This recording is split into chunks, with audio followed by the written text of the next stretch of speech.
കർണാടകയിൽ നിന്നുള്ള BJP MP ആയിട്ടുള്ള രമേശ് ജിഗാജിജാംഗി അദ്ദേഹം പറഞ്ഞിരിക്കുന്ന വാക്കുകൾ BJPക്ക് ഇപ്പോൾ ഉണ്ടാക്കിയിരിക്കുന്നത് വലിയ രീതിയിലുള്ള പ്രശ്നങ്ങൾ തന്നെയാണ്.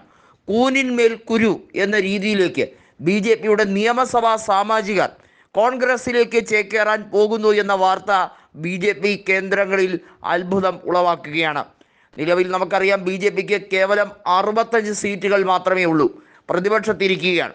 കോൺഗ്രസിനാകട്ടെ 136 സീറ്റുകൾ ഉണ്ട്. 2023 നിയമസഭാ തെരഞ്ഞെടുപ്പിൽ കോൺഗ്രസ് ബഹുദൂരം മുന്നിൽ പോവുകയും JDSന് ഒരു വിലപേശൽ പോലും നടത്താൻ കഴിയാത്ത രീതിയിൽ തകർന്നടിയുകയും ചെയ്യുന്ന രാഷ്ട്രീയമാണ് ഉണ്ടായത്. നമുക്കറിയാം 2018 JDS 37 MLA-മാരെയും വെച്ച് വലിയ വിലപേശലുകൾ നടത്തി. ഒടുവിൽ BJPയുമായി സന്ധി ചെയ്യുന്ന രീതിയിൽ കുറേയധികം MLA-മാർ അവരിലേക്ക് ചേക്കേറുന്ന കാഴ്ചയും കണ്ടു. ഓപ്പറേഷൻ താമരയിലൂടെ കോൺഗ്രസിലെ കുറച്ചധികം ആളുകളെയും JDS MP-മാരെയും ചാക്കിട്ട് പിടിക്കാൻ BJP നടത്തിയ തരം താഴ്ന്ന കളി നമുക്കെല്ലാവർക്കും അറിയുന്നതാണ്. ഇപ്പോൾ രമേശ് ചന്ദപ്പ പറഞ്ഞിരിക്കുന്ന വാക്കുകൾ കൃത്യമായും കോൺഗ്രസിൻ്റെ നേട്ടത്തിലേക്ക് കാര്യങ്ങൾ എത്തിക്കുകയാണ്. DK ശിവകുമാർ ഒരു കാര്യം പറഞ്ഞു, അടുത്ത നിയമസഭാ തെരഞ്ഞെടുപ്പിൽ BJPക്ക് നിയമസഭാ സാമാജികരുടെ കാര്യം ഇതിലും കുറവായിരിക്കും, 50 പോലും BJPക്ക് തികച്ച് കിട്ടത്തില്ല എന്ന് അടിവരയിട്ട് പറഞ്ഞിരിക്കുകയാണ് നിലവിലെ കോൺഗ്രസ് അധ്യക്ഷൻ കൂടിയായിട്ടുള്ള ഉപമുഖ്യമന്ത്രി DK ശിവകുമാർ. അദ്ദേഹം പറഞ്ഞിരിക്കുന്നത് നിലവിൽ പ്രതിപക്ഷത്തുള്ള MLA-മാരിൽ ഏകദേശം 20ഓളം പേർ കോൺഗ്രസിലേക്ക് ചേക്കേറാൻ വേണ്ടി ശ്രമിക്കുകയാണ്.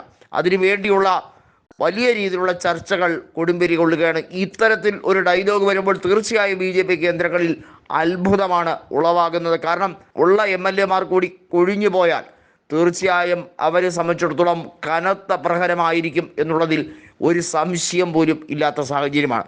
കോൺഗ്രസിനെ സംബന്ധിച്ചിടത്തോളം നമുക്കറിയാം, അവർ നിയമസഭയിൽ തെരഞ്ഞെടുപ്പ് വിജയം നേടിയെടുത്തത് JDSന് ശക്തി കേന്ദ്രങ്ങളായിട്ടുള്ള മേഖലയിൽ കൂടി വോട്ട് നേടിയതിനു ശേഷമാണ്.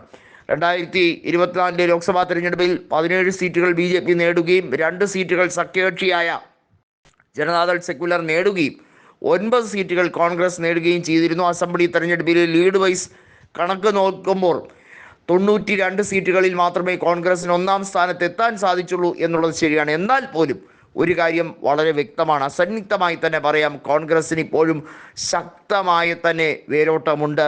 നിയമസഭാ തെരഞ്ഞെടുപ്പിൻ്റെ പാറ്റേൺ വളരെയധികം വ്യത്യസ്തമാണ് എന്നുള്ളത് BJP നേതൃത്വത്തിന് അറിയാം. സംസ്ഥാനത്ത് മുഖ്യമന്ത്രി ആര് എന്ന രീതിയിൽ കോൺഗ്രസിനുള്ളിൽ പൊതുവെ തല്ലുണ്ടാക്കാം എന്ന രീതിയിലുള്ള ശ്രമങ്ങൾ അതൊക്കെ മുളയിലേ നുള്ളിക്കളഞ്ഞിരിക്കുന്നു DK ശിവകുമാർ. BJPയിലെ കൊഴിഞ്ഞുപോക്ക് വളരെ വൈകാതെ തന്നെ അതിവേഗത്തിൽ എത്തിയിരിക്കും എന്നാണ് അദ്ദേഹത്തിൻ്റെ പ്രഖ്യാപനം. തീർച്ചയായും ബിജാപൂരിൽ നിന്നുള്ള ദളിത് MP-യുടെ പ്രസ്താവന, മുൻ കേന്ദ്രമന്ത്രി കൂടിയായ അദ്ദേഹത്തിൻ്റെ പ്രസ്താവന കോൺഗ്രസ് കേന്ദ്രങ്ങളിൽ കൂടുതൽ ആവേശമുണ്ടാക്കുന്ന കാഴ്ചയാണ് കാണുന്നത്.